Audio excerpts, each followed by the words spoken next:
NACDL is the association of the nation's criminal defense bar.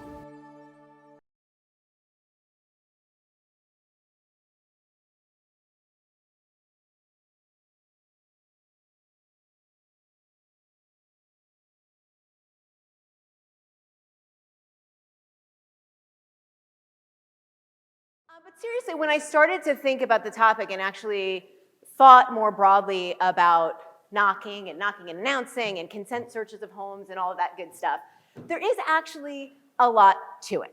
Like everything in the law, once we start to take a look at it and look more closely, we find a lot of nuance. So what I'm going to talk about today, my plan for our next hour together, is the definition of a home. So what is a home? What does it mean to be at home, right? Because we need to be at home in order to have a right to protect that space at all. Also, we're going to outline the reasonable expectation of privacy and figure out what its limits are.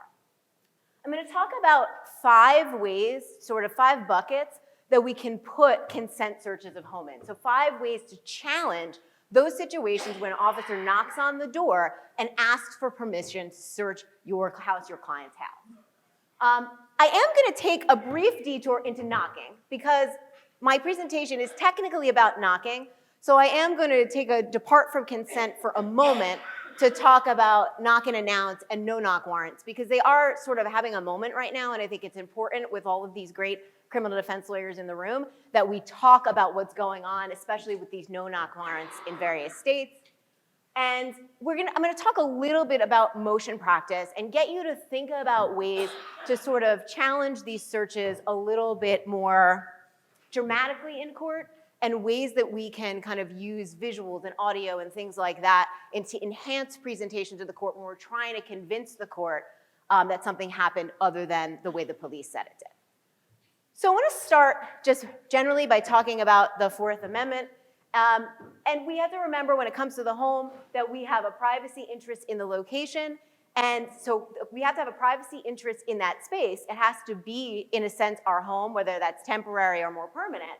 And we also have to, that space also can't be a space that's exposed to the public, right? So even if we have a privacy interest in the space that we're trying to protect, if we're holding it out to the public for them to see, then it's not going to be considered private. And there's this wonderful, this is Edward Koch, who was the lawyer in Semane's case. That's where we get the phrase, a man's home is his castle. It's a very fancy collar. But I love this line in it that says, before he breaks the door, he ought to signify the cause of his coming and to make requests to open doors. For the law, without a default in the owner, abhors the destruction of breaking of any house, right?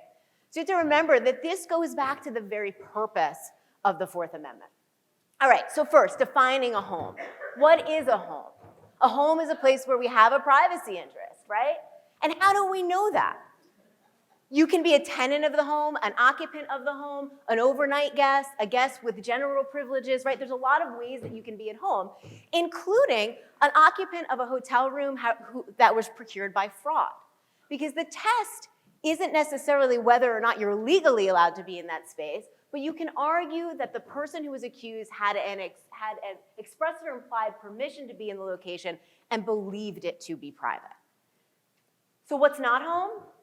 Evicted tenants, evicted hotel occupants, people who've trashed the place, guests who've left, and then we have some case law that talks about really specific circumstances.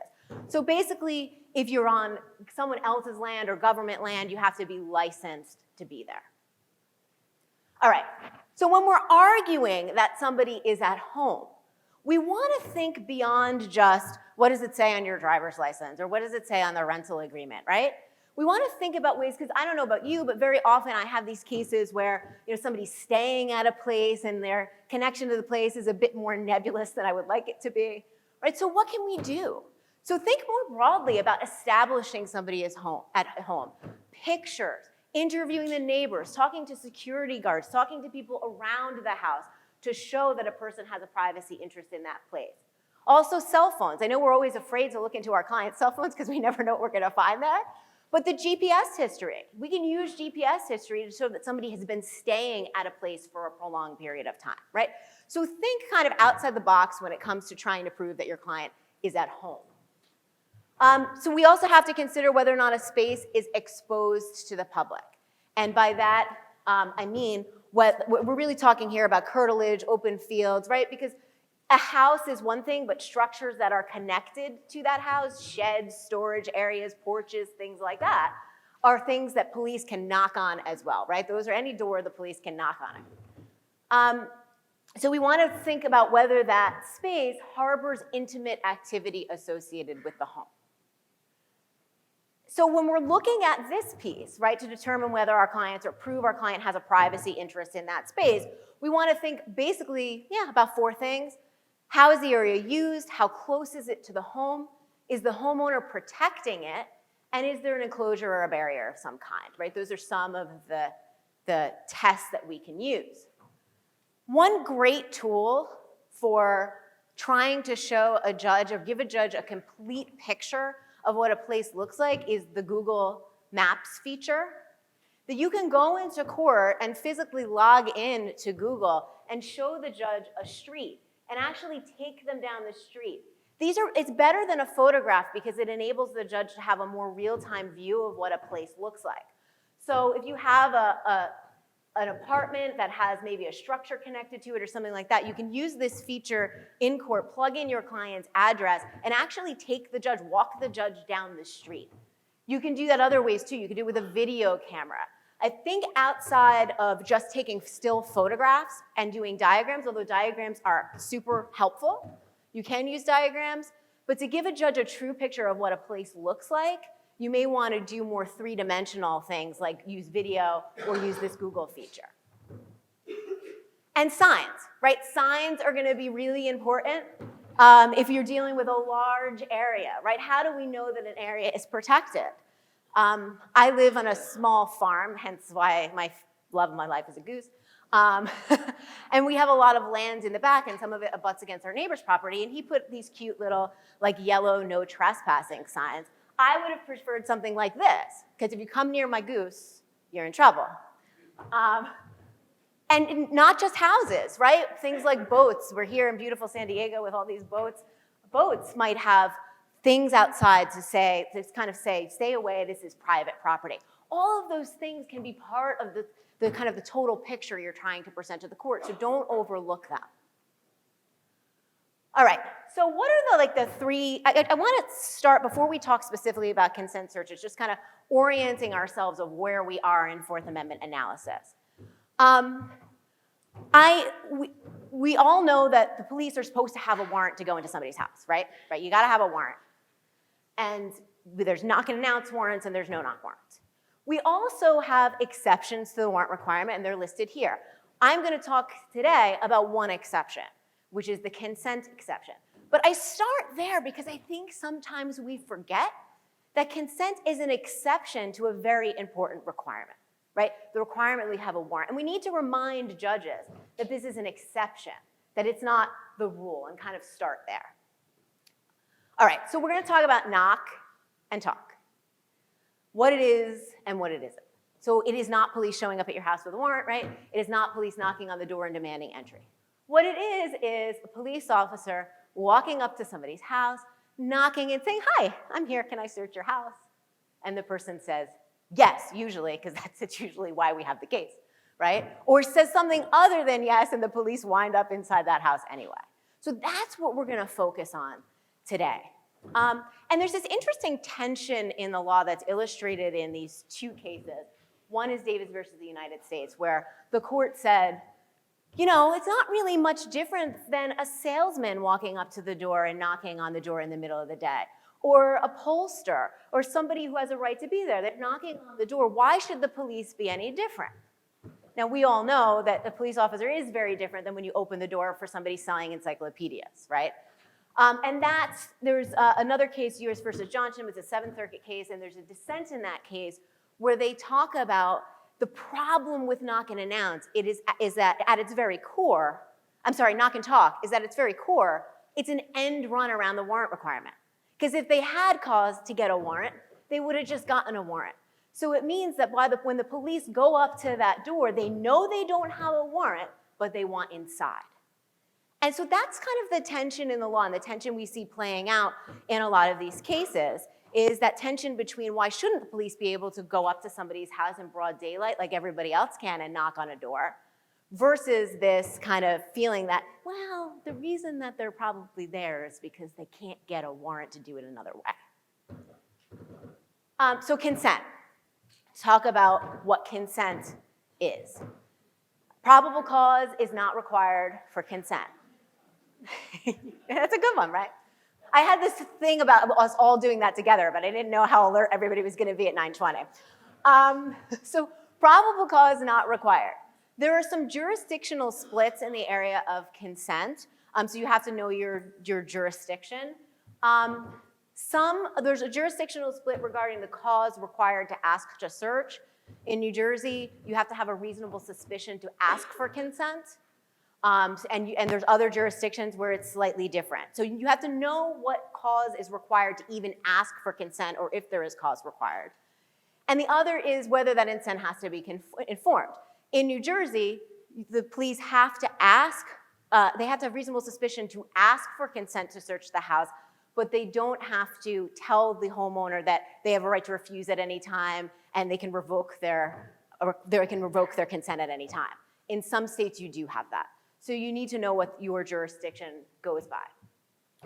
But mere acquiescence to police authority is not enough. The consent has to be informed. Consent has to be voluntary, not informed, voluntary.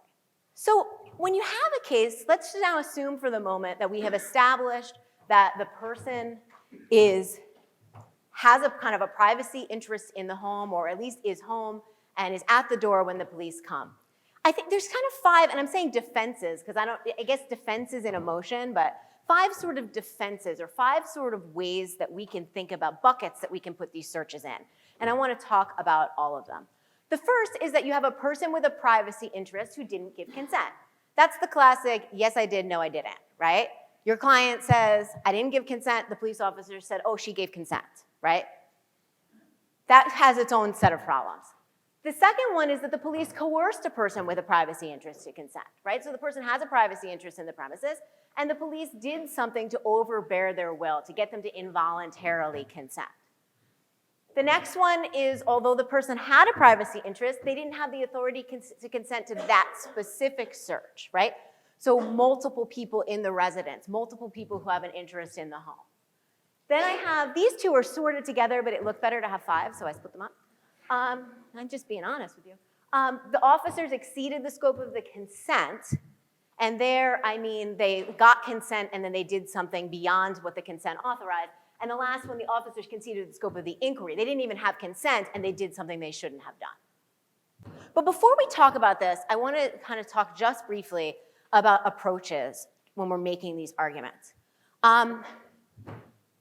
I've been, in the last couple of years, doing a lot of research into like the way judges make decisions and reading a lot of research studies that have been done on judges about how judges make credibility determinations.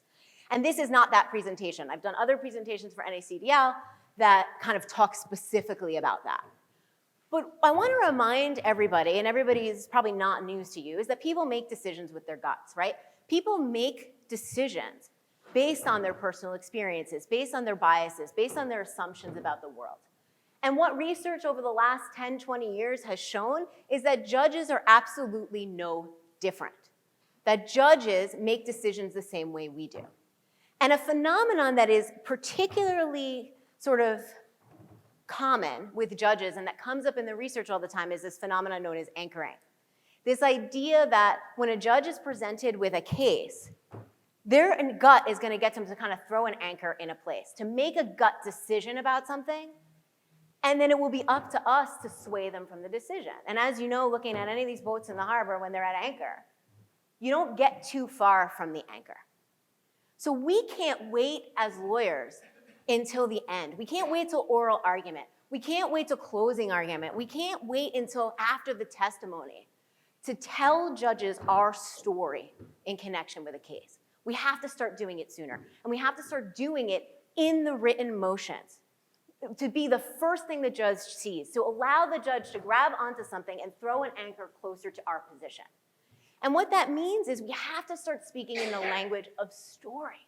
We have to give the judge, of course we want to give the judge a theory that encompasses our sort of theory, our defense in suppression, but we want to give a narrative that doesn't kind of do dry facts, but that drives the judge to kind of swing to our side using emotion. And we're going to talk about ways to do that. And we don't want to use a police report as a guide. How many of us have done it? I've done it. I get the police report out, and I'm going to write the facts section for my motion, and I go along, and I kind of type the facts and spin them slightly from the police report. That's bad. We can't do that anymore. And I'm going to talk to you about sort of new ways to think through some of this stuff. A friend of mine, Jonathan Rapping, who founded Gideon's Promise, loves to use this quote, and I attribute it to him, but it's actually an African proverb, but this is where I heard it from, so I want to give him credit. And it's that until the lion learns how to write, every story will glorify the hunter. We represent the lions, and we need to stop telling these stories in our motions through the lens of the hunter. And that's what we're going to talk about today. All right, so some things we want to consider when we are looking at these searches. We want to consider all of these things, the words, the knock, the officers, the timeline, the point of view, camera evidence, standards for the police department, and forms. But I'm going to talk about some of these a little bit more specifically as we talk about each of those 5 buckets that I outlined. All right, so the first one is I didn't consent, right? Police said you consented. Your client is saying, no, Ms. Sellitti, I swear I didn't consent, right? So what happens in this case? It's a credibility call, right? That's all it is. The officer's going to get on the stand. He's going to explain in great detail how he very nicely and sweetly walked up to the door, and he knocked, and he said, please, sir, may I search your house? And he says, yes, right? And the judge is going to smile, because that's where his gut goes. He wants to throw the anchor, right? And then our client is going to clean it all up, right? No. So these are tough cases when you have somebody saying, yes, I did, and somebody saying, no, I didn't, and the person saying, yes, he did is a cop. It's difficult. So what can we do? Well, we have to obviously consider every word that was spoken between the officer and our client. And I don't mean just consider every word from a transcript. We want to get whatever we can. We want to know the tone, the inflection, the exact words that were exchanged between the two, right? That's pretty obvious. Another thing we want to do is look at timelines. Timelines are very important when we're trying to sort of belie something that an officer is claiming. This was a case, it was not a search of a house, it was a search of a trunk of the car, but the principle is the same. This is a PowerPoint slide from an argument in a motion to suppress. And the cop said, oh, he was eager to get it over with quickly, right? So then just from the police reports, the transcripts, the radio dispatches, making a list of all the times the client was silent, refused consent, asked clarification questions, sat silently while the officer was asking for his consent, nodded his head no while the officer was talking about consent. And in this case, of course, the camera cut out right before he gave consent, because that was unfortunate. You know. And so that's another thing we need to know. Standard operating procedures, forms. What do the consent forms say? How is the officer supposed to read those forms? What are the rules? In that case, there were rules that said when you ask for consent, your body camera must be operational and it must be recorded. That was the department's rule. And then, of course, there was a microphone failure. But from the rules, we figured out that he was supposed to write a report if his microphone failed, and he didn't, right? So those are some ways to kind of show the judge that this story is a lie and give the judge things to hang their hat on when they have to make a tough call of credibility between an officer and your client. All right, so consent, voluntariness. These are cases where we're arguing that a person's will was sort of overborne. And this is where we're gonna spend the most time, because I think this is where storytelling comes into play. And these are usually the kinds of cases that we see, right? And these are cases where our clients are telling us, well, they threatened to put somebody in jail. They threatened to take my children. There was 20 police officers surrounding my house. There were threats of physical violence, right? They told me they would definitely get a warrant, that they could get a search warrant. All of those things that might cause somebody to consent. We received a complaint that there's criminal activity going on at your residence. Okay? So, what we have to do, anytime we get a complaint, we have to investigate and say that it's either unfounded or that something, confirm that information. Okay. So what kind of criminal activity? So it could be that, drugs are being sold from this location, okay. or that drugs are inside of the location, that type of thing. Okay. So what I want to do today, ma'am, is take a look inside. No, you're not going to take a look inside. Okay. You got a search warrant? No, ma'am, and that's what I want to speak to you You're about. not going to take a look inside. Okay. That's not going to happen. Okay. Well, let me explain to you kind of our process so you're aware of what is going to happen. Mm-hmm. We receive a complaint, we investigate it, okay? If, it's unfounded, we're out of your hair, you never have to deal with us again. It is unfounded. There's no drugs in my house. I have 2 kids. I'm disabled. My husband is at work right now.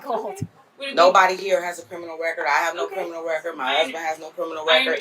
We just moved here from across the street. I've lived over there for 5 years. I just moved over here last month. Sure. So, no, you're not. If you give me a search warrant, you can come on in and look all around. And then this is the thing. It's not a problem. Our process for when we have a search warrant is SWAT comes, busts down the door, That's does fine. certain things. That's fine. I don't want to have to do that. Because when y'all damage my stuff and y'all find nothing, you're going to pay me, so it's fine. Ma'am, this is what I'm asking. Is there a better... Because you can't hear it, but then she says, well, can we come back when your husband is home? And I was like, that's it, I got to stop it there. The only thing I can say for this clip, it was nice to see so many women police officers, right? If they're, it's nice to see that women are now violating our rights as well. That is like, that's the story we hear. Like, it's kind of on the line, she's saying things, and then it kind of takes a turn. But we're going to talk about that. So one thing we need to think about is the knock, right? The quality of the knock. Do they knock loudly, softly? How often do they knock? Are there silences, spaces? We need to think about the officers, the number, the position, right? There's all these officers, and then I don't know what that outfit was, but the dude that looks like the guy in Scream comes walking across the thing. You're like, what? Demeanor, all of that stuff, right? There was an awful strong police presence for just a security check, essentially. Timelines are important here. You can use timelines here as well. The layout of the house might be important. What if there were officers at her back door and her side doors as well? Maybe you take a layout of the house and you draw on it where all the officers were to show the judge that the house was surrounded. And you want to think about what she heard versus what the officer said. Because the officer in the beginning is a little careful about the way she's saying, I'm going to come back with a warrant. She doesn't quite say, I'm definitely going to get a warrant. But man, if I'm that woman, that's what I hear, right? So if you look at a transcript, if all you were doing was reading the transcript that the prosecutor's office sent you, you're going to see, well, the officer kind of skirted the line, but maybe they said it correctly. But when you hear it, you're like, man, I would have thought they were coming back to rip up my house. And so that means you have to go there, right? You have to go and sit in the place that your client was sitting and understand what might have been going through their head. That's really important in these cases, to understand what the space looks like. And if you can, take the judge there. Take them on a view. I don't mean this view, I mean this view. I mean where you say to the judge, let's get an officer, put you in a car, go to that house, and you sit down where my client was sitting, and you look through the door, right? Massachusetts, we used to get views all the time. I don't get them in New Jersey. I ask all the time. They laugh at me, so what? It's not the first time somebody's laughed at me in court, right? But make the motion, because you might get a judge who says, yeah, I want to see what that space looks like. And point of view. Whose point of view are you telling the story from? From the person inside the house or from the person outside the house, right? What perspective? The officers knocked on the door 3 times and announced their presence. After several minutes, Claire opened the door and asked the officers if there was a problem. The officers explained that they had received a suspicious call. That's the picture I get, right? That looks fine. In my head, that's the picture the police wants you to see. But what if we wrote it this way? Claire sat frozen on the couch as the officers knocked on the doors and pounded on the windows with their fists. Police, she heard, not once, not twice, but at least 3 times. Claire was too frightened to move. She got up and opened the door just a crack, enough to put her forward to it and look out with one eye. She saw at least 4 officers. It was difficult to see how many there were because the first was standing so close to the crack she could smell the coffee on his breath. Is there a problem, she asked? Right, and somebody said, ooh, yeah, that's close. How do you show the judge that those officers are really close, right? To ask your client these questions, ask what it was like, and do the facts that way. And start your fact section of your motion this way. I also want you to think about the lens through which You see things which is slightly different than the point of view. By lens, I mean just that. What is the motive? So I think maybe the proper word would be what's their motivation, right? What is Claire, in this case's motivation to consent, if not that it was voluntary? And that's where you have to ask. And that came from a real case. The facts were slightly different. I changed them a little bit. But it came from a real case where my client had an interaction. And I always ask clients about key moments in the case. What did you hear? What did you see? What did you smell? What did you taste? What did you feel? What did you see when you opened the door? Normal question. What did you hear? What did you smell? It's a strange question, but she said, I could smell that the officer had just had coffee. I'm like, that's close. He is in your face if you can smell what he had to drink, right? So that is an emotion that you want to bring out to the judge. And we want to do the same with cops, right? We want to learn to speak the language of the police. So we want to think about something called priming behavior. So Paul Taylor is he's a former police officer, and he's doing research at he was at John Jay, I'm not sure where he is now, studies about why police officers do the same things that they do and what their motivation to do something may be. And he has done a number of studies that show that officers' expectations about the presence and absence of factors in the field are going to inform what they do when they go to a scene. And the less information an officer has, the more likely they are to rely on their gut. And we don't want officers relying on their guts. And the information that they get is informed by all of these places, right? And he did a study that I think is informative, and it might seem a little bit of a non sequitur, but I'll explain why. He did a study about where he gave officers three pieces of dispatch information. The first set of officers got the information suspect has a gun, the second got no information, and the third got suspect has a cell phone. And they put them in one of those little simulators where the officer has to decide whether or not to shoot. And I will tell you, it would have been appropriate to shoot. It would have been okay to shoot. He did it that way, so it was a close call, but it would have probably been a clean shoot in the scenario. 62 people told that the suspect had a gun fired. 28 of the control group fired, who had no information, fired. But only 6% of those people who were told the person had a cell phone fired, right? So we see that what they're told at roll call is going to inform what they do in the field in a very, very significant way. So what if we use that information to our advantage? As Officer Jenkins approached the door of room 202 at the Comfort Inn in Washington Street, he thought back to the roll call he sat through just 2 hours earlier when his shift began. Drug activity in his patrol area, again. A warning about dealers in the area of the Comfort Inn, again. All units be advised to look out for narcotics activity in the area around the Comfort Inn was the familiar refrain that the shift commander rattled off during his nightly briefing. By 1 a.m., Jenkins was parked outside. He saw Brian Reynolds enter room 202. He didn't see him talk to anyone. He didn't know Brian. He had no warning about a man matching his description. Nevertheless, he figured he'd try his luck with a knock and talk. Jenkins knocked, but Brian didn't want to talk. Brian tried to close the door, but before he could get it shut, Jenkins stuck his boot inside and from his newly contrived vantage point saw cocaine on the table. Right? We're trying to create this image that, of course, he was going to find, everybody he saw was a drug dealer. That he had no reason to approach that apartment. And the reason he stuck his foot in the door was because he was going to see something. He was going to find something. And he did. But right, kind of bringing some motive, bringing some explanation into why the officer might have acted in this way. And clearly, once he sticks his foot in the door, the search is bad. So who can consent? Obviously, a person with the requisite degree of control over the premises can consent. I'm just checking time. The owner can consent. People who can't consent, landlords can't consent on behalf of their tenants. Hotel owners can't consent on behalf of people who were in the rooms. And we know that if two people are sharing a space and one consents and the other doesn't, that consent is not going to be good. So I want you to think about shared spaces.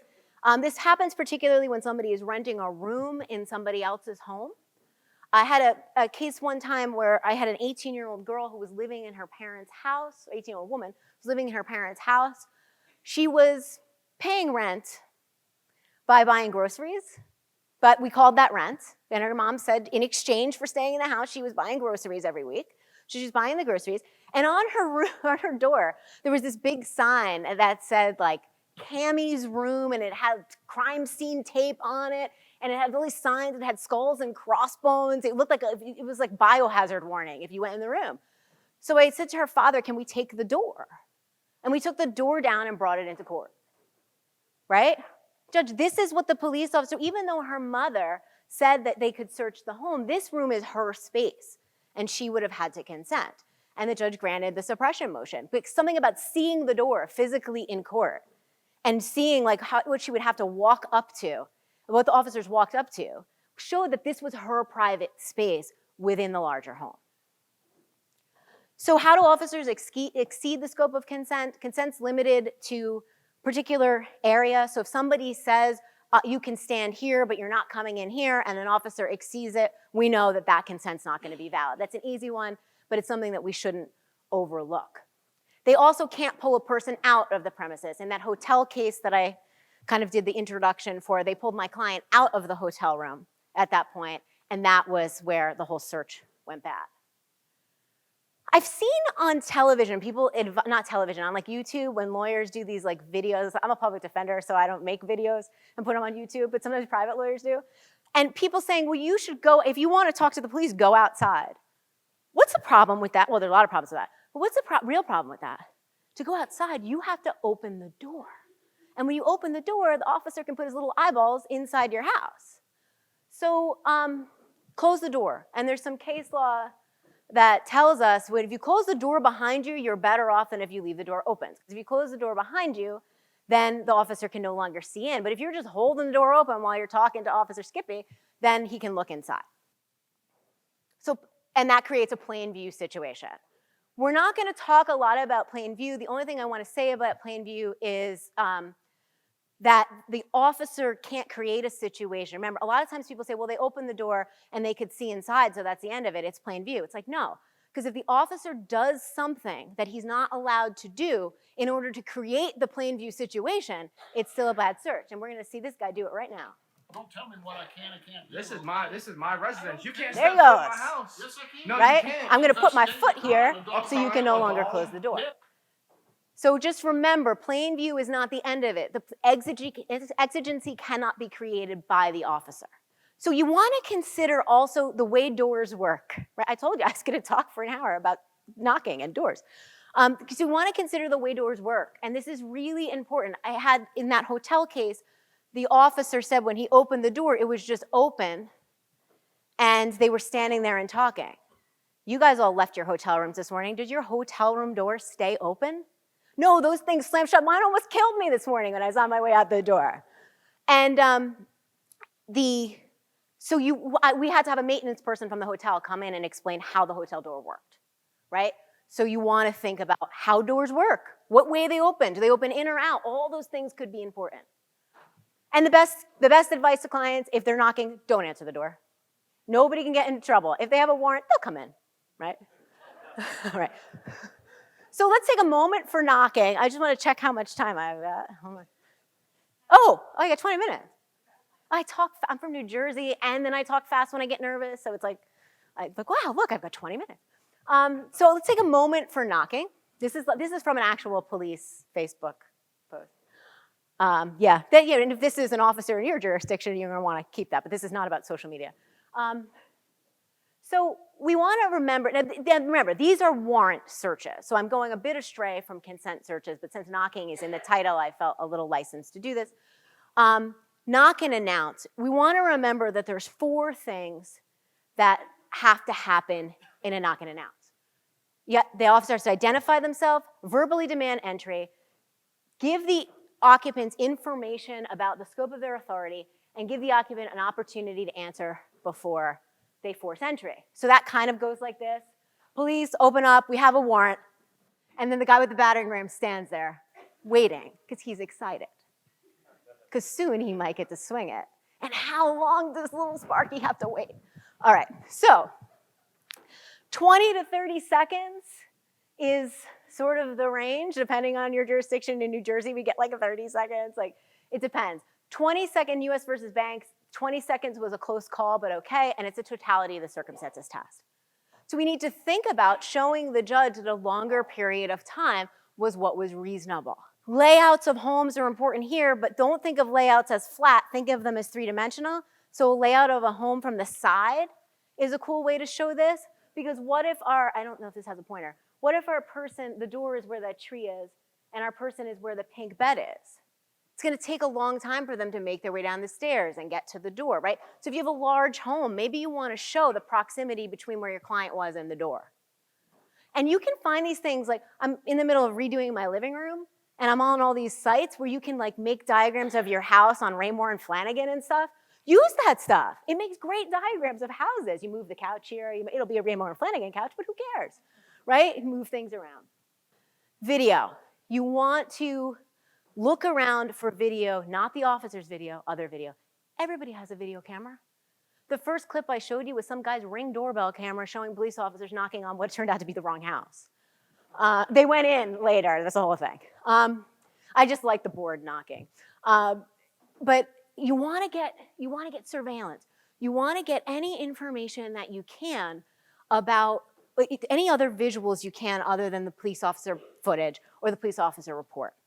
And what I'm going to show you is a video. This was a case that happened in New Jersey very, very recently. My significant other is also a criminal defense lawyer. This was his case. And the police officer in the police report said that they waited 30 seconds. They waited 30 seconds before breaking down the door. The officer gets on the stand. Officer testifies that he waited 30 to 45 seconds before knocking on the door. What he didn't know is that the attorney in this case had done these things, had pounded the pavement, interviewing people, and found a camera.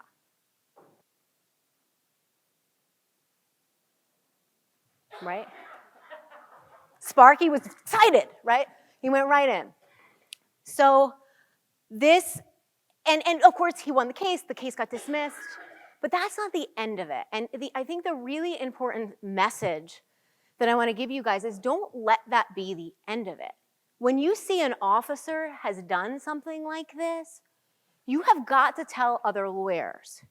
And so what he did was got permission from his client to send a copy of the video, the transcript, and the police report to the public defender's office, to the local ACDL, to the presiding judge, to the chief prosecutor, to the police databases that were maintained by the nearby office, and to the press.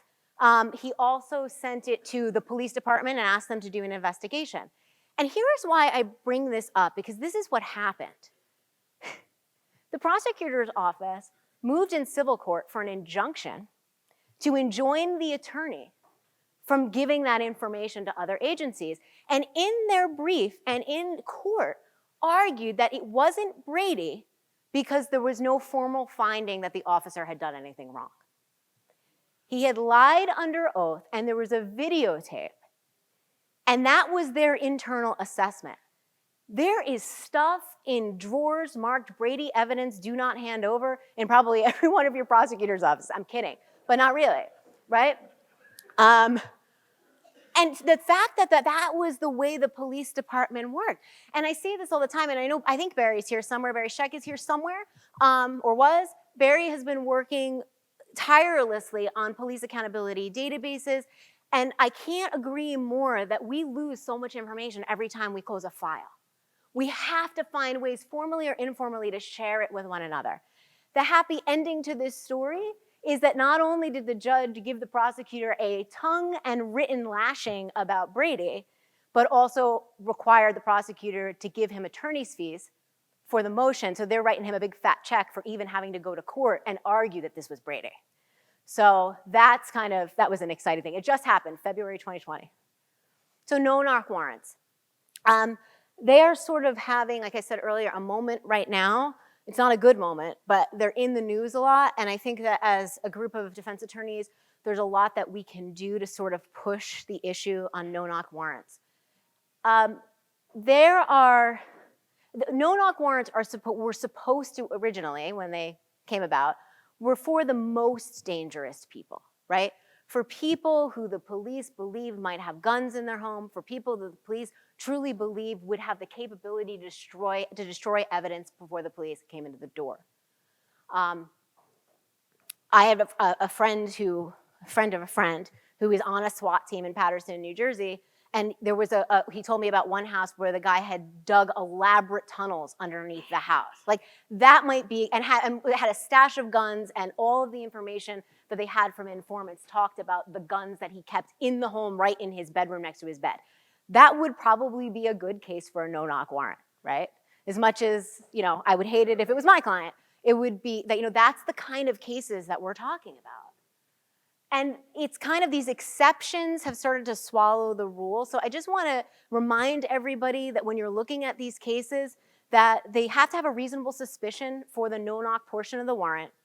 And it's not a blanket rule. And by that, I mean, just because somebody's a drug dealer doesn't meet the standard that they're going to destroy evidence. You have to show that they're really going to destroy the evidence, that you have actual information that they're going to be able to do that.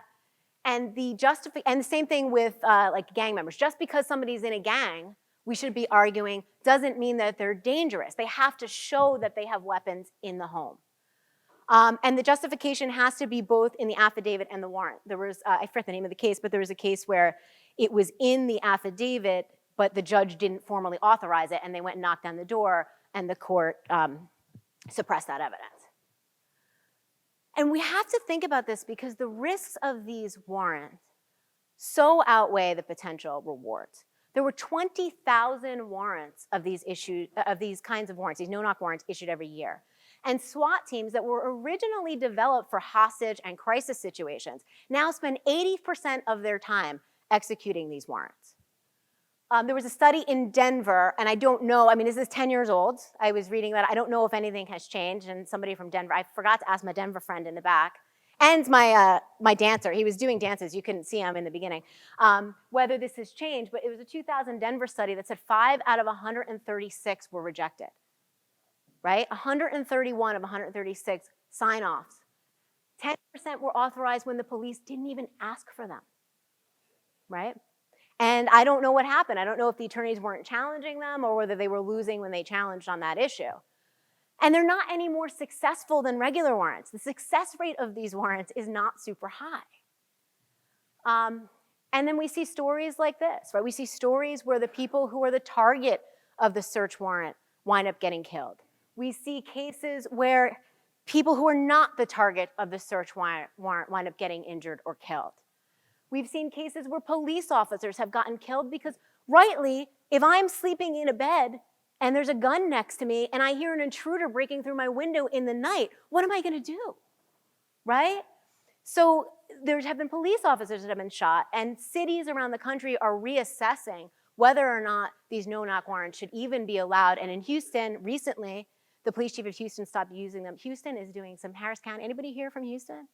You guys are doing some amazing, amazing work there on a lot of fronts, but this is one of them, right?